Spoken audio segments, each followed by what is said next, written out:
క్రీస్తు ఉపమాన బోధలు అనే ఈ కార్యక్రమంలోని ముత్యం అనే ఎపిసోడ్కి మీ అందరికీ కూడా స్వాగతం అండి. ఈరోజు ఈ ముత్యాన్ని గురించిన ఉపమానం గురించి తెలుసుకోబోతున్నాం. వాటిని చెప్పడానికి గాను మనతో పాటు పాస్టర్ గారు వాళ్ళు ఉన్నారు. వాళ్ళని ఆహ్వానిస్తూ మనం ముందు కార్యక్రమంలోనికి వెళ్ళిపోదాం. పాస్టర్ సైమన్ పాల్ గారు, పాస్టర్ మన్రాజా గారు, మీ ఇద్దరికి కూడా ఆహ్వానం అండి.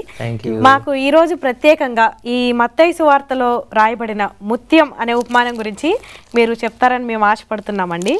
మత్తయి సువార్త 13వ అధ్యాయము 45-46 వచనాల్లో ఇలా రాయబడి ఉంది.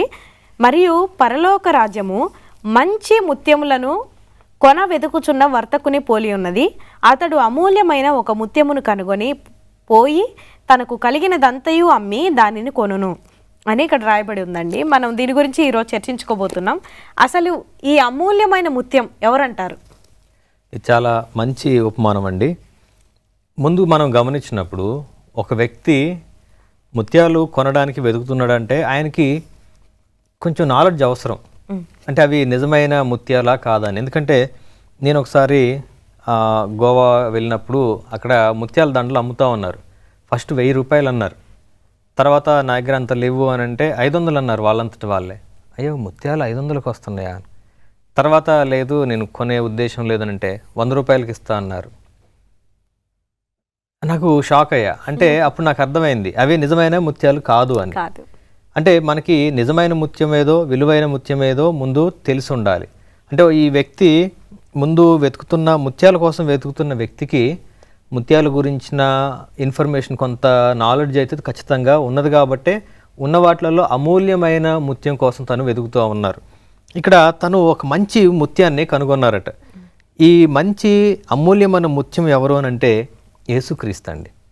యేసుక్రీస్తే అమూల్యమైన ముత్యంగా మనం గమనించాలి. ఎందుకంటే 2 కొరింథీ 5వ అధ్యాయము 21వ వచనంలో ఆయనలో ఏ పాపము లేదు అయినప్పటికీ ఆయన మన కోసం పాపముగా మారారు అనే మాట మనం అక్కడ గమనించవచ్చు. అమూల్యమైన ముత్యము ఏర్పాటు విధానం ఎలా ఉంటుందంటే ఎంతో కష్టపడి చాలా రకరకాల వాతావరణ పరిస్థితులను తట్టుకొని ఒక ముత్యం తయారవుతుంది. తర్వాత అది ఒక ముత్యం ఎప్పుడు కూడా వేరే కెమికల్స్ ఏమి లేకుండా చాలా ప్యూర్గా ఉండాలి. ఎందుకంటే అది అమూల్యమైన విలువ కలిగిన ముత్యంగా చెప్తా ఉన్నారు. ఇప్పుడు మనుషులు మనం ఎంత మంచిగా ఉన్నా కానీ మనలో ఏదో ఒక రకమైన పాపము ఉంటుంది, చెడుతనం ఉంటుంది. సో ఇక్కడ ఈ ముత్యాన్ని మనుషులతోటి మనం పోల్చలేం. ఎందుకంటే మనుషుల్లో అంత పవిత్రమైన వాళ్ళు ఎవరు లేరు. ఈ వర్తకుడు, ఈ వ్యాపారస్తుడు నిజమైన ముత్యాన్ని క్రీస్తులో కనుగొన్నారు. ఆయన్ని వెతుకుతూ చేస్తున్న ప్రయత్నమే ఏం చేస్తున్నా తనకున్న ధనమంతా కూడా కూడగట్టుకొని తనకున్న ఆస్తిపాస్తులు కూడా అమ్మి యేసుక్రీస్తు అనే ముత్యాన్ని తను కొనుక్కోవాలనుకుంటూ ఉన్నారనమాట. అందుకనే యేసుక్రీస్తును ఇక్కడ మనం ఒక అమూల్యమైన ముత్యంగా మనం చూడొచ్చు. చాలా బాగా చెప్పారు పాస్టర్ గారు. మరి మీరు చెప్పండి, అసలు ఈ ఉపమానంలో వ్యాపారస్తుడు అనే ఒక మాట ఉంది కదా, ఆ వ్యాపారస్తుడు ఎవరు? ఇందాక పాస్టర్ గారు చెప్తూ వచ్చారు కదా, ముత్యం అంటే యేసుక్రీస్తు ప్రభుల వారని. ఇప్పుడు యేసుక్రీస్తు ప్రభుల వారిని కనుక్కోవాల్సిన బాధ్యత, భారం ఎవరిదంటే మనదే, మనుషులందరిది. ముందుగా అసలు యేసుక్రీస్తు ప్రభుల వారిని మనం కనుక్కునే ఈ ప్రయాస, ఈ భారంలో ఉండాలని చెప్పేసి వాక్యం మనకి బోధిస్తూ ఉంది. ఇక్కడ యేసుక్రీస్తు ప్రభుల వారు ఈ ఉపమానాన్ని చెప్తూ కూడా ఆ ముత్యాన్ని కనుగొనండి అని చెప్పేసి చెప్తా ఉన్నారు. ఎందుకంటే ముత్యం విలువైనది. దేవుని రాజ్యము, ఆయన తర్వాత ఆయన మాటలు అన్నీ కూడా బంగారం కంటే వజ్రం వైరుల్యాల కంటే చాలా విలువైనవి. కానీ వారందరూ ఈ మాటలను వెతకకుండా వేటిని వెతుకుతూ ఉన్నారంటే ఈ లోక సంబంధమైన వాటిని వెతుకుతూ ఉన్నారు. ఇప్పుడు ఇక్కడికి వచ్చేసరికి ఎవరిని యేసుక్రీస్తు ప్రభుల వారు వెతకమంటా ఉన్నారు అంటే ఆయనని.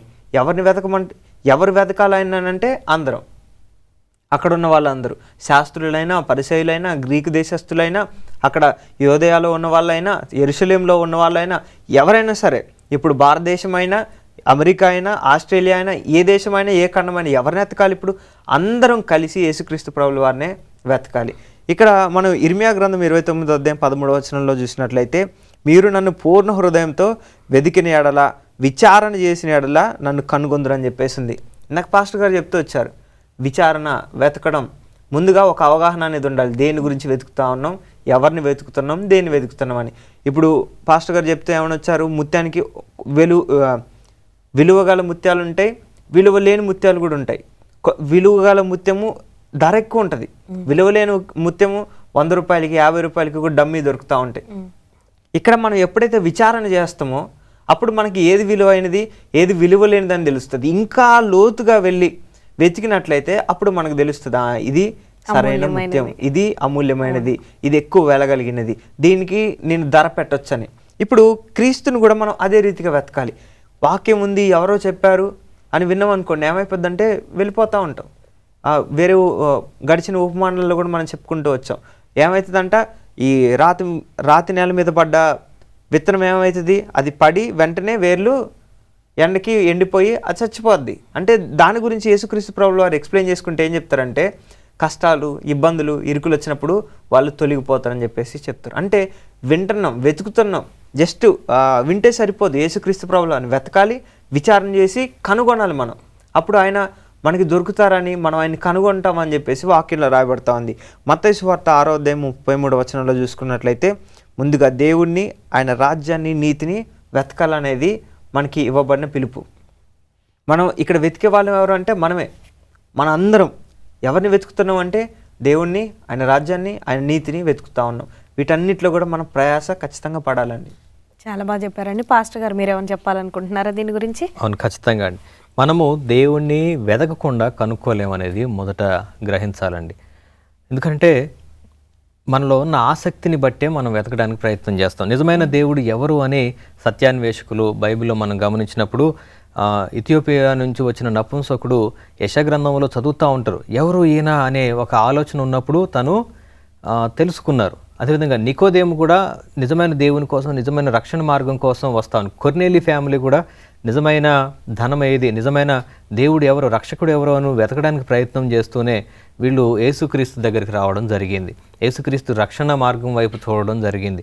అంటే ఎవరైతే ఆసక్తిగా ఉన్నారో వాళ్ళకి దేవుని యొక్క దర్శనం భాగ్యం అని కలుగుతుంది. అఫ్కోర్స్ యేసుక్రీస్తు కూడా కొంతమందిని పిలుచుకున్నారు, తన శిష్యులుగా చేసుకున్నారు. దాని గురించి కూడా మళ్ళీ మనం మాట్లాడుకుందాం. సరే, చాలా అద్భుతంగా చెప్పారండి. మరిన్ని విషయాలు తెలుసుకోబోయే ముందు చిన్న విరామం తీసుకొని మళ్ళీ వచ్చేద్దాం.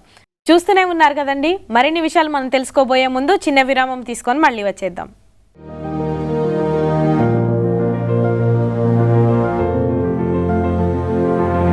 ముత్యం అనే ఎపిసోడ్కి మీ అందరికి కూడా తిరిగి స్వాగతం అండి. మరిన్ని విషయాలు ఈ యొక్క ఉపమానం గురించి మనం పాస్టర్ గారు వాళ్ళని అడిగి తెలుసుకుందాం. పాస్టర్ గారు, ఇప్పటిదాకా కూడా చాలా చక్కగా అసలు ఈ అమూల్యమైన ముత్యం ఎవరు, ఆ వ్యాపారస్తుడు ఎవరు అనేది మీరు చక్కగా వివరించారు. అయితే ఇప్పుడు ఇంకొక మాట ఏంటంటే, ఇందాక మనం చదువుకున్న వాక్యంలో రాసుంది, తనకి ఉన్నవి అమ్మి అని ఒక మాట రాసుంది. దాని అర్థం ఏంటి? చాలా మంచి ప్రశ్న. ఇక్కడ నిజమైన దేవుణ్ణి వెతికి కనుక్కోవాలి అనేది మనం నేర్చుకుంటున్న అంశం అన్నమాట. ఇక్కడ ముత్యం, నిజమైన మంచి మేలిమి ముత్యం కోసము, అమూల్యమైన ముత్యం కోసం తనకున్నవన్నీ కూడా అమ్మి ఆ ముత్యాన్ని కొనుక్కోవాలనుకుంటున్నారు ఈ వ్యాపారస్తుడు. ఆ వ్యాపారస్తుడు ఆ ముత్యానికి ఉన్న విలువను గ్రహించారు. అది కనుగొన్నప్పుడు ఎవరి దగ్గర ఉంది అది, దాన్ని ఈయన సంపాదించుకోవడానికి దానికి తక్కువ రేట్లో అది వచ్చేలాగా లేదు, కానీ ఎలాగైనా అంత క్వాలిటీది తన దగ్గర ఉండాలని తను ఆశపడుతున్నారు. దాన్ని తన వశం చేసుకోవాలనుకుంటున్నారు ఏదేమైనా సరే. అందుకని అవసరమైతే తనకున్న ఆస్తిపాస్తులు అన్నీ కూడా అమ్మేసి ఆయన ఆ ముత్యం తన దగ్గరికి తీసుకోవాలనుకుంటున్నారు. ఇది పరలోక రాజ్యాన్ని కోసం మనం చేయాల్సిన ప్రయాస గురించి ఇక్కడ మనం అని గ్రహించాలి. పరలోక రాజ్యం కోసం, యేసుక్రీస్తు విశ్వాసం కోసం, యేసుక్రీస్తు సువార్త కోసం పాటుపడిన వాళ్ళు చాలామంది ఉన్నారండి. ఇప్పుడు ప్రస్తుతం ఉన్న పరిస్థితుల్లో కూడా మనకున్న పొజిషన్స్ కోసం దేవునికి దూరం అవ్వడం అసలు ఎంత మాత్రం కూడా మంచిది కాదు.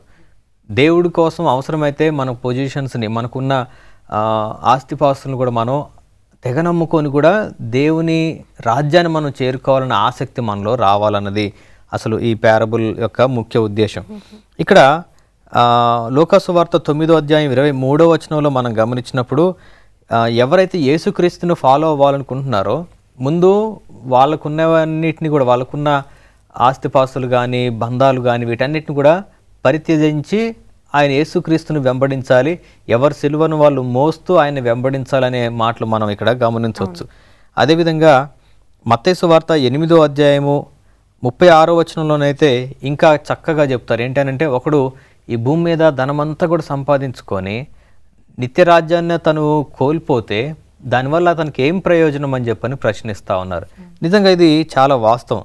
నేను ఈరోజు అన్ని సంపాదించుకున్నా అనుకుందాం, ఒక కారు కోసం లేదా ఒక మంచి ఇల్లు కోసం నేను చాలా ప్రయాసపడి ₹1 కోటి పెట్టి ఇల్లు కొనుక్కున్నా, దానికి ఈఎంఐలు అన్నీ కూడా కడతా ఉన్నా, అది ఆ ఈఎంఐలన్నీ కూడా పూర్తయ్యే రోజు ఇది లాస్ట్ రోజు, తెల్లారితే నా ఇల్లు ఓపెనింగ్, ఇవన్నీ కట్టేసిన తర్వాత ఆ రోజు నైట్ నేను నా కొత్త ఇంటి దగ్గర పోతా ఉంటేనే యాక్సిడెంట్ అయ్యి చచ్చిపోయా అనుకుందాం.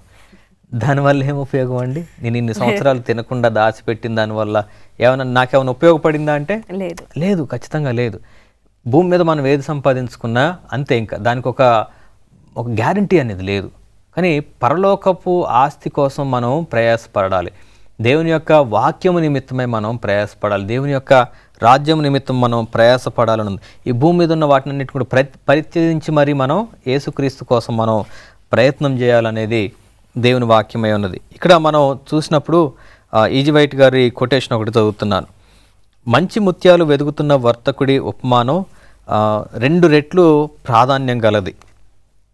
ఇక్కడ 2 రెట్లు ప్రాధాన్యం ఉన్నది, మిగతా వాటికంటే కూడా చాలా గొప్ప ప్రాధాన్యత ఉన్నదట.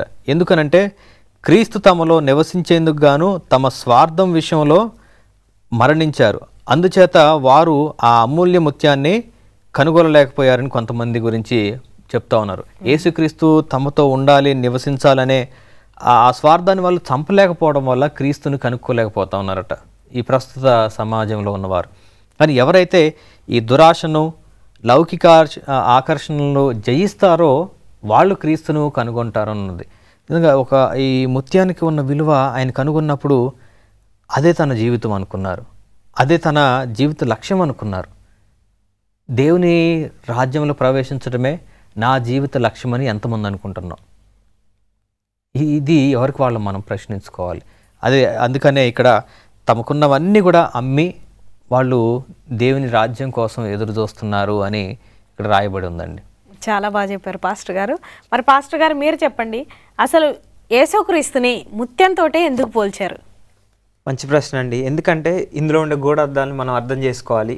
ముత్యంలో ఎలాంటి ఇంప్యూరిటీస్ అనేది ఉండదండి. ఇప్పుడు మనం బంగారం తీసుకున్నా లేదంటే వెండి తీసుకున్నా కానీ వీటన్నిటిలో కూడా వాటిని కాల్చుతూ ఉంటే కరుగుతూ ఉంటాయి. అంటే వాటిని కొట్టి కాల్చుతూ ఉండే కొద్ది దాంట్లో ఇంకా అంటే చెడు అంతా కూడా పోయి ఇంకా ప్యూర్గా వస్తూ ఉంటుంది. లాస్ట్కి మనం ఎంత పెద్ద ముద్ద తీసుకున్నా దాన్ని ఇంకా కంప్లీట్గా ప్యూర్గా చేయాలంటే అది చాలా చిన్నగా అయిపోయి అసలు మన కంటికి కనబడుతుందో కూడా లేదు. కానీ ముత్యం అట్లా కాదు. ముత్యం అది ఉండడమే ప్యూర్, ఇంకా అది ఉండడమే ప్యూరెస్ట్ ఫామ్తో ఉంటుంది. ఇంకా దాంట్లో మనం ఇంకేమి ప్యూరిఫై చేయాల్సిన అవసరం అనేది లేదు. ఇప్పుడు యేసుక్రీస్తు ప్రభుల వారు కూడా అదే, ఆయన కూడా ఎంత పరిశుద్ధుడిగా జీవించారు, ఎంత పరిశుద్ధుడిగా ఉన్నారు. ఆయన పరలోకమందు దేవుడి వలె ఉన్నప్పుడే కాదు, భూమి మీద మనిషిగా ఉన్నప్పుడు కూడా ఆయన అంత ప్యూరిటీని మెయింటైన్ చేస్తూ వచ్చారు. అందుకనే ఈ ముత్యాన్ని యేసుక్రీస్తు ప్రభుల వారిని సిమిలర్ కంపేర్ చేస్తూ ఇట్లా పోల్చడం జరిగింది. మనం 1 కొరింథీయులకు రాసిన పత్రిక 1వ అధ్యాయం 31వ వచనం చూసినట్లయితే, క్రీస్తే మనకు జ్ఞానము, నీతి, పరిశుద్ధత, విమోచన ఆయన అని చెప్పేసి ఉంది. అంటే ఆయనే మనకి నీతి, ఆయన జ్ఞానం ఇచ్చేవాడు. తర్వాత ఆయనే పరిశుద్ధత మనకి ఎక్కడ దొరుకుతుంది అంటే ఆయన దగ్గర ఎలాంటి ఇంప్యూరిటీస్ అనేవి లేవు. ఈ యేసుక్రీస్తు ప్రభువుని అని సిలువేయడానికి వాళ్ళు ప్రయత్నం చేసినప్పుడు ఎవ్వరికి ఏం కనపడలేదు. వాళ్ళు అసలు తర్వాత ఎందుకు సిలువేశారని ప్రశ్నించుకొని ఒకళ్ళు ఉంటే కేవలం వాళ్ళ సొంత స్వార్థం ద్వారా మాత్రమే యేసుక్రీస్తు ప్రభువుని సిలువేసే మరణానికి వారు అప్పచెప్పారు. అంతే తప్ప ఆయనలో మాత్రం ఎలాంటి ఇంప్యూరిటీస్ అనేవి కనపడలేదు. శిష్యుల్లో ఉన్నాయి. యేసుక్రీస్తు ప్రభుల వారి మీదే అనుమానం పడడం, తర్వాత జరుగుతుందో లేదో అనుకోవడం, పేతురు 3 సార్లు చెప్పి బొంకడం, అందరి ఒక శిష్యుడు కాదండి, అందరిలో కూడా ఏదో ఒకటి ఉంది. కానీ యేసుక్రీస్తు ప్రభుల వారు మాత్రం అసలు ఆయనలో ఎలాంటి ఇంప్యూరిటీ లేదు. ఆయన కూడా మీరు నన్ను పోలి జీవించండి, నన్ను పోలి నడుచుకోండి, ఫాలో మీ అని చెప్తా ఉన్నాడు యేసుక్రీస్తు ప్రభుల వారు. ఇప్పుడు ఆయన శిష్యులుగా మారిన మనమైనా సరే నన్ను వెంబడించని మనం చెప్పకూడదండి. యేసుక్రీస్తు ప్రభుల వారిని వెంబడించు, ఆయనే మనకు మాదిరి, ఆయనే మనకు మూలం అంటూ మనం చెప్పాలి. ఇప్పుడు ఈ ఉపమానం అంతా చెప్పుకుంటూ ఏమని చెప్తా ఉన్నారు? ముత్యం యేసుక్రీస్తు ప్రభుల వారని చెప్తా ఉన్నారు. మరి మనం దేని వెతకాలంటే విలువైన ముత్యాన్ని వెతకాలి. ఈ చాలా ముత్యాలు ఉంటాయి, రోల్డ్ గోల్డ్ ముత్యాలు, అది పనికిరాని ముత్యాలు, వాటిని ఎతుకుతా ఉన్నారు. ఇప్పుడు వెతకాల్సిన అసలైన ముత్యాన్ని మర్చిపోయి మనం మిగిలిన వాటన్నిటి కూడా వెతుకుతా ఉన్నాం. చాలామంది సేవకులు కూడా వాళ్ళే ముత్యాలుగా చేసుకొని వాళ్ళని ఎత్తికేలాగా, వాళ్ళని ప్రైజ్ చేసేలాగా వాళ్ళు కూడా మారిపోతూ ఉన్నారు. అలాంటి స్థితి కాక ఈ నీతి అయిన దేవుడిని, పరిశుద్ధుడైన దేవుడిని, తర్వాత మనకి విమోచన అయిన దేవుడు, ఆయనని మనం వెతకాలనేది ఈ ఉపమానకు ఉద్దేశం. చాలా అద్భుతంగా చెప్పారు పాస్టర్ గారు. మరిన్ని విషయాలు తెలుసుకోబోయే ముందు చిన్న విరామం తీసుకొని మళ్ళీ వచ్చేద్దాం. చూస్తూనే ఉండండి, మరిన్ని విషయాలు ఈ యొక్క ఉపమానం గురించి మనం తెలుసుకుందాం. ఆలోపు చిన్న విరామం తీసుకొని మళ్ళీ వచ్చేద్దాం.